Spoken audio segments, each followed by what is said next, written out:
네, 허버트 맥메스터 백악관 국가안보보좌관이 한국과 일본의 핵무장 가능성을 거론하며 북핵 문제 해결에 미온적인 중국과 러시아를 압박했습니다.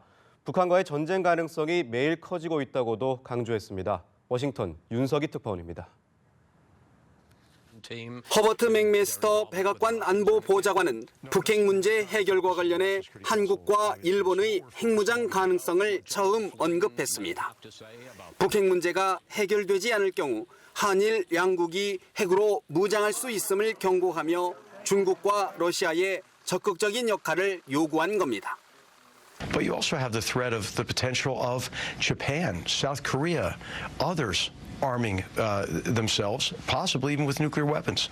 That is not in China's interest, is not in Russia's interest.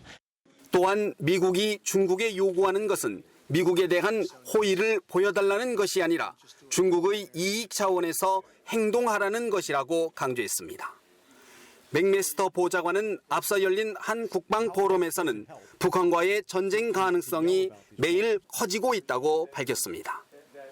무력 충돌 없이 해결할 방법들이 있지만 전쟁은 점점 더 가까워지고 있고 시간은 많이 남아있지 않다고 말했습니다.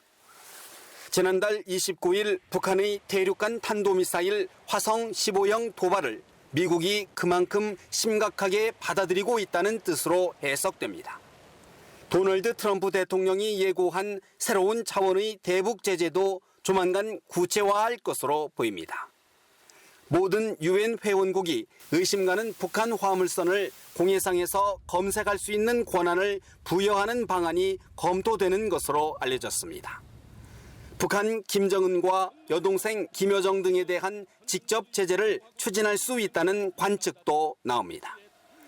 워싱턴에서 연합뉴스 TV 윤석입니다. 네, 영국 더 선데이 타임스는 중국은 북한의 핵 보유국 지위를 받아들이고 미국 또한 그렇게 해야만 할 것으로 보고 있다고 보도했습니다. 신문은 중국 전문가 등을 인용해 중국과 미국은 북핵 위협에 관해 근본적으로 다른 해석을 하고 있으며 이는 핵위협 대처에 다른 전략이 있다는 뜻이라고 전했습니다.